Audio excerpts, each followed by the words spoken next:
Well, Loriana, would you mind telling us about your story? Well, as I tell everybody, of course, no, I don't mind telling my story, but my story really could be anybody's story. And that's the importance why I feel like it's important for me to partner with LLS and share my story to help save lives. I was a fitness and health reporter. I was a news anchor for more than 20 years. I'm still a journalist at heart, and I feel like the message has got to get out. When I was diagnosed, felt like I was in the best shape of my life. I went and got a first opinion months before, and they said, you're fine, you're healthy, you're the clean eating, green drinking yoga enthusiast. There's nothing wrong. And I liked what I heard, so I never followed up. Fast forward a few months, I went to have a fertility treatment to have a second child, and the fertility doctor, not an oncologist, said, you can't have a second baby, you have cancer. And immediately I just fell to the floor and didn't know, like, well, what does this mean? What is AML, acute myeloid leukemia? What's a blood cancer? And the interesting part here is I didn't know what a blood cancer was when it hit me, but 10 years prior, I had helped raise money for the Leukemia Lymphoma Society through their team and training program. So ultimately, I ended up funding my fight. That's just my interesting sidebar. But once they diagnosed me and I called LLS and said, I need your help, and within 36 hours, I was flying to Johns Hopkins, checking myself in all alone, saying goodbye to my then 2-year-old son. And the doctor said, you're going to be here a year if you get out of here alive.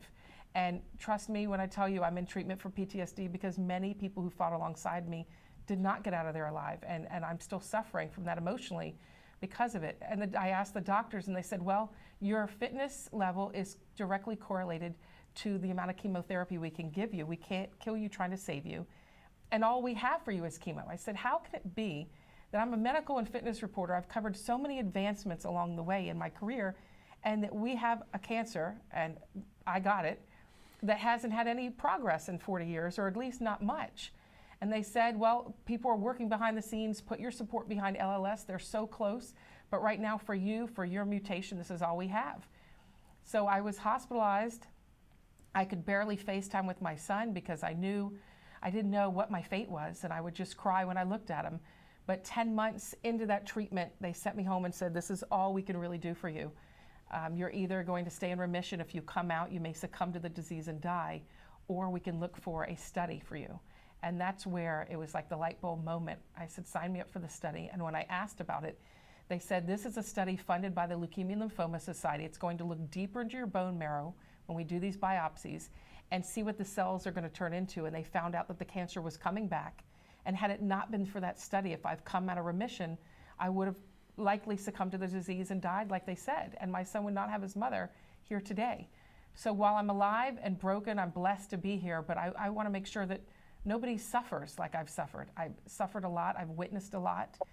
And there's not a program like when you go to war, when you go to fight cancer, there's not a program that helps you and your family cope physically, emotionally, and spiritually, and financially, except LLS for me is where I turned for all the direction that I needed. So I'm very grateful, and I think we need this Beat AML initiative, and I'm glad that you have it. Glad to be doing it. All right, doctor, tell me, what is blood cancer? How does someone get it? Well, so let me tell you what blood cancers are first. Blood cancers are cancers that affect the bone marrow and the blood cells.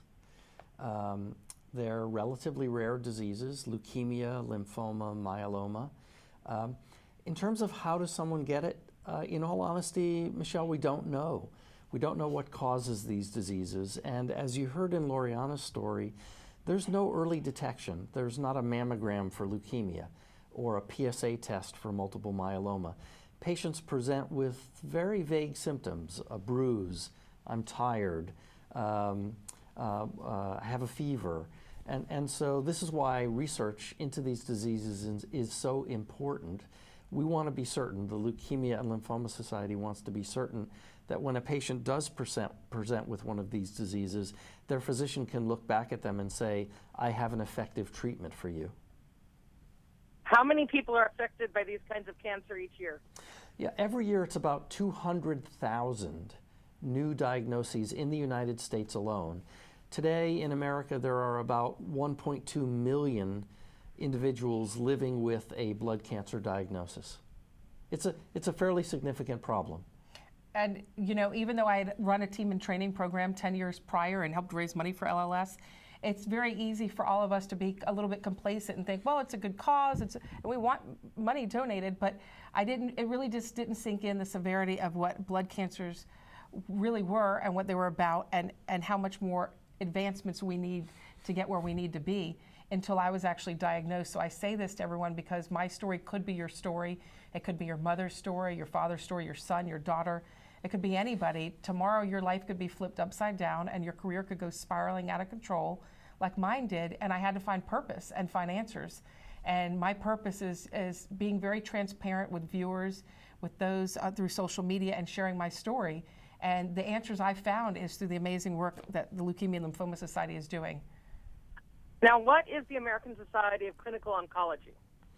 So that is an association of researchers, physicians, and scientists who are all focused on the blood cancers.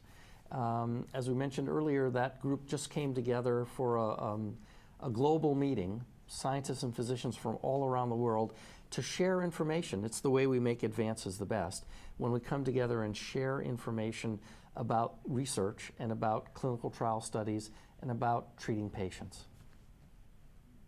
When is the next one taking place? It'll be a year from now. It always occurs at the beginning of June. And is there any big news that we have from the last meeting?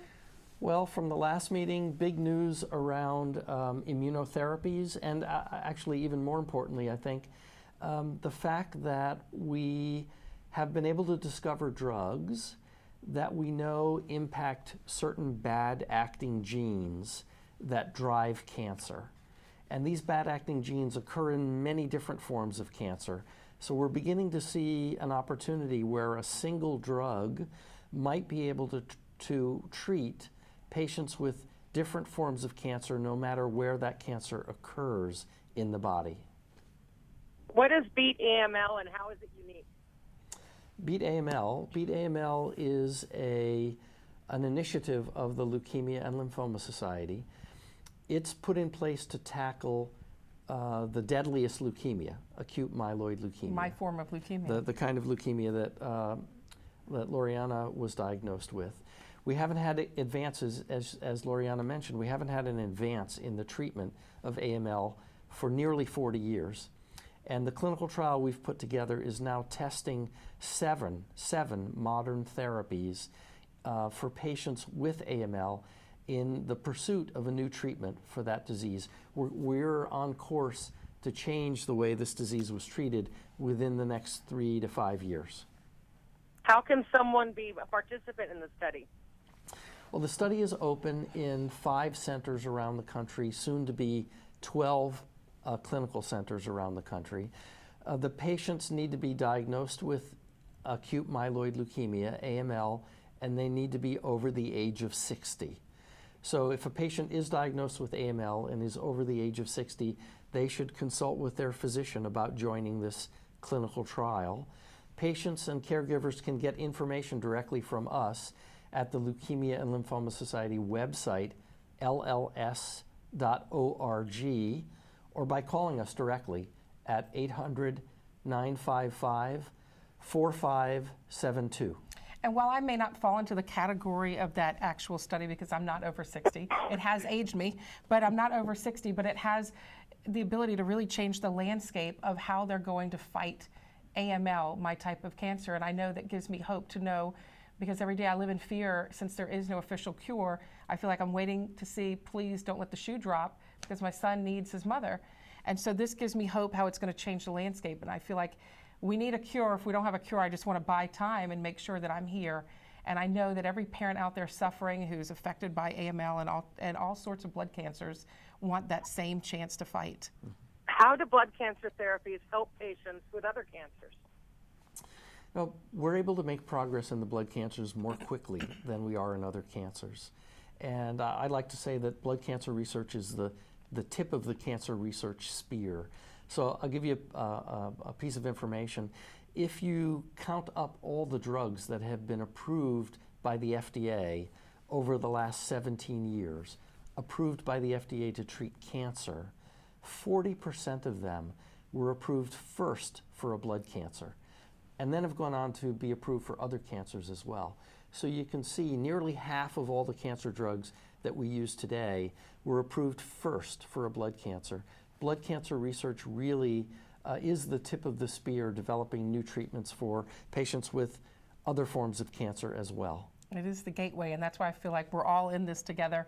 We're in this fight. Nobody likes cancer, and we really can make a difference. So I'm hoping that everyone will get involved in some sort of fundraiser, whether it's team in training, and hopefully you're not funding your own fight, you're funding somebody else's, but you just never know when it can happen to you, and you'll get that diagnosis. You don't want to hear the words that you have cancer, but if you do, you want to know you have the right people in place. And I know in my heart.